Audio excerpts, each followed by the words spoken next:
The night my sister introduced me as the harmless one, I felt something inside me crack. She didn't say it with anger, she said it with ease. The way people talk about furniture that never mattered. Everyone laughed, including my mother. No one noticed me stiffen. No one cared that I did. That was the moment I realized I could disappear from that room, from that family, from that entire version of my life, and not a single person would pause their conversation. My name is Georgia Harmon, and this is the story of how they finally learned who they were laughing at. The morning after the storm felt heavier than the night that came before it. I stepped onto the deck and let the first breath of cold air cut through my lungs. The kind that rises off the Great Lakes after hours of fighting wind and water. The steel railing beneath my hand was still cold from the night, and the mist hung thick enough to blur the line between sky and lake. My breath warmed the air for a moment before dissolving into the silver haze. My body ached in every place that mattered. The familiar throb that followed a 14-hour rescue. 27 people made it ashore alive. That knowledge steadied me long after my muscles had given up. The lake behind me was still restless, but Detroit was already waking. The glass towers along the waterline caught the pale light and threw it back in quiet flashes. The city wasn't romantic, but it was honest, and in its honesty, I'd always found a place for myself. No one here questioned the shape of my life, or why I lived it the way I did. No sideways looks. No reminders about what I was supposed to be. Out here, I wasn't measured against anyone. My phone buzzed the moment I stepped inside the cabin. A long string of messages lit the screen, all from my mother. Each one puncturing the small pocket of calm I'd managed to keep through the night. News about Annie's engagement, instructions about when to arrive, and then the familiar line telling me not to wear my uniform. There were no questions about where I had been or what I had spent the night doing. Her world was focused entirely on the celebration waiting in Charleston, not on the storm I had just climbed out of. I let the screen dim and set the phone down for a moment. These messages had become their own kind of weather, predictable, recurring, and never quite gentle. My mother had always worried someone might ask what exactly I did, and whether it sounded impressive enough beside Annie's life. Annie, with her polished charm, effortless success, and the way our mother's pride wrapped around her like a tailored coat. I had never begrudged my sister that, but I had learned to disappear so she could shine. Another message came in, this one from Annie, short and clipped, asking me to come but to keep quiet about what I did, as if talking about my life might disrupt the celebration, as if it might unsettle someone. I smiled to myself, a small, tired smile, and slipped the phone into my pocket. People understand only what they want to understand. I'd learned that long ago, back in my apartment. The silence was the same as always, orderly, sparse, lived in only by me. I hung my damp jacket, set my cap on the table, and glanced at the duty schedule. 3 days. Enough time to fly to South Carolina and stand where I was expected to stand. I leaned back in the chair and let the exhaustion settle into my bones. One more time. I told myself, just 3 days. I had no way of knowing how quickly that trip would reroute my entire life, or how many fault lines would finally split open the moment I walked into that engagement party. I only knew that something was waiting there, something years in the making, something I could feel pressing against me even now in the quiet, and whatever it was, I wouldn't be ready for it. I landed in Charleston under a harsh, blinding sun. The kind that made the air feel heavier with every breath. The brick streets reflected the light back at me. Too bright, too clean, too carefully arranged, after days surrounded by steel decks, storm spray, and engine oil. This city felt unreal pretty in a way that made me feel like an intruder. I dragged my suitcase through the hotel lobby, the wheels rattling sharply over polished stone. Before I could set it down, my phone buzzed with messages from my mother, warning me not to make anyone uncomfortable with talk of my work, reminding me that Annie was worried, and slipping in the old comparison that the Coast Guard lacked the polish of the Navy. I closed my eyes for a moment, letting it cut the way it always did, quiet but deep. I called Annie to confirm the time for the engagement dinner. She answered quickly, distracted, and told me to just show up on time. Then came the familiar request: keep the technical talk to a minimum, since Mason once knew someone from the guard who hadn't impressed him. She meant it as a precaution for the night, but it revealed what she really feared, that Mason might see me the same way she always had. I didn't argue. I never did. Later, while I changed to go out alone, an email from district headquarters appeared. The investigation into the Great Lakes rescue had been escalated. I stared at the words, feeling the heat of Charleston fade from my skin. The one part of my life that had never wavered was suddenly on unsteady ground. The next evening, the plantation house near the Ashley River shimmered under soft lighting, a perfect backdrop for Annie's dream celebration. Acoustic music floated through the air, mingling with the scent of flowers and river water. I adjusted my simple dress on the steps, doing exactly what I'd been asked, trying not to draw attention. Inside, I walked into a room that didn't notice me. Conversations spun around me, untouched by my arrival. It wasn't new, but it still settled into my chest with a familiar weight. My mother saw me and waved me over without a smile. She introduced me to a group of relatives with a dismissive gesture, calling me her older daughter who did some work out on the lake. A few polite laughs followed, soft but cutting. A well-dressed woman asked if I worked at the docks and whether it was fun or just paperwork. And before I could answer, my mother added that I'd taken a different path than Annie, but was doing fine being the word people used when they didn't know how to value something. An older man in a Navy Reserve suit watched me with a careful, knowing look, as if searching his memory for the story attached to my face. It was the only gaze in the room that didn't shrink me. Then Annie appeared, beautiful and polished, hugging me lightly before whispering her request not to bring up my work so Mason wouldn't feel awkward. I nodded, though the sigh inside me had become instinct. What I didn't know was that Mason would be the first person in that room to see me clearly, and that recognition would change everything. I stood in the center of the plantation house ballroom, surrounded by chandeliers glowing a soft gold, crystal glasses clinking, and conversations weaving together like a rehearsed script. Everyone seemed perfectly cast in their roles, moving with the easy grace of people accustomed to being admired. I felt like the extra who wandered onto the wrong set, wearing a simple dress among a crowd polished to perfection. The air around me hummed with confidence, yet none of it felt like mine. A man in a navy suit turned toward me with a pleasant, almost patronizing smile, and asked what I did in the Coast Guard, whether I taught swimming. He guessed, letting the question float out with a laugh. It wasn't loud enough to humiliate, just soft enough to diminish. Before I could answer, my mother placed a hand on his arm as if they shared an inside joke and explained that I did small tasks out on the water. But it was fine because Annie was the true pride of the family. The group responded with muted chuckles, polite and sharp at once, the kind of laughter that confirmed I had been placed exactly where they believed I belonged. While they laughed, the older Navy Reserve officer nearby didn't join in. He studied me with a narrowing gaze, as if searching his memory for a detail he couldn't quite catch. I felt his attention like a thin beam of light cutting through the dim assumptions filling the room.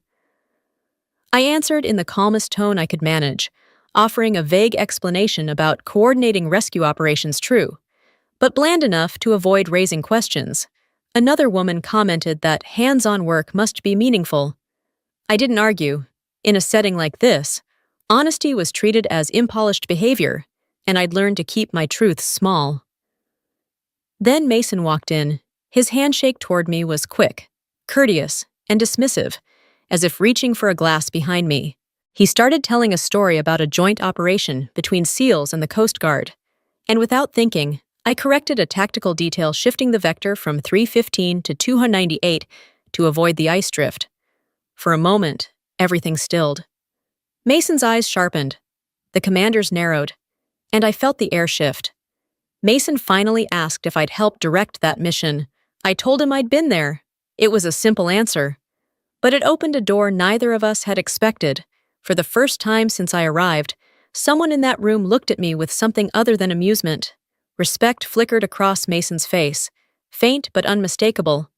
The tension didn't break, it deepened. Something was turning beneath the surface, pulling every thread tighter. I sensed the shift before anyone else did. The room didn't get quieter. It simply changed temperature, as if the air had thickened, and the walls leaned in to listen. Mason set his glass down with a soft thud, his expression shedding every trace of the polite mildness he'd worn all evening. He stood straighter, studying me with a gravity that hadn't been there moments before. He asked if I was Captain Georgia Harmon from Sector Detroit. All conversations around us stopped. The stillness spread like a shockwave, heads turning, eyes widening, silence pooling at our feet. My mother stared at him, then at me, her face tightening with confusion she couldn't mask. I told him yes. What happened next tore through the room. Mason snapped to attention, heels together, and raised his hand in a crisp salute. The transformation was instantaneous. The seals near him straightened in unison, reflex trained into bone. A woman gasped and dropped her glass. Annie covered her mouth, eyes wide as if witnessing something impossible. My mother's voice broke into a whisper, asking what was happening as though the truth couldn't exist in front of her. Mason lowered his hand and spoke with the conviction of a man repeating doctrine. The Great Lakes rescue I'd led was used in training at Coronado, and he had never realized I was the one behind the radio transmissions they studied. An older retired admiral stepped forward, greeting me by rank and name, extending his hand with the kind of respect that silenced even the boldest voices in the room. The murmurs grew louder until someone quietly searched my name and read aloud that I had saved 27 lives. The people who had chuckled earlier pulled their hands back, straightened their posture, and avoided meeting my eyes. Mason apologized softly for underestimating me when we first met. I told him I was used to it. It wasn't resignation, it was truth forged from years of being overlooked. As the room shifted around me, the memories of that storm surged back, the freezing spray, the chaos, the voices calling for help. None of those people here knew what that night had taken out of me. But for the first time in my life, the people who had always stood above me were forced to recalibrate. For once, I did not have to shrink so others could stay comfortable. The room adjusted to me instead. The instant Mason lowered his hand, the entire ballroom froze. Moments earlier, it had been full of soft laughter, clinking glasses, and the warm glow of chandeliers. Now everything felt suspended, as if the air itself had been startled still. They weren't shocked because of my rank. They were shocked because the story they'd always believed about me dissolved in front of them. My mother stared at me, blinking rapidly, struggling to match the woman she'd reshaped for years with the one standing before her. Her voice trembled when she finally asked if I was a captain. I didn't answer. There was no way to compress 20 years of dismissal into a single explanation. Then the retired admiral stepped forward, addressing me by rank and stating that my mission reports were used for training. His voice carried across the room like a second command, redirecting every gaze toward me. When I shook his hand, my mother stiffened, realizing nothing she'd said about me was true anymore. 3 SEALs snapped to attention behind Mason, their reaction instinctive, their posture flawless. Seeing that level of discipline appear in the middle of a Southern engagement party felt surreal. Guests shifted uneasily, caught between awe and guilt.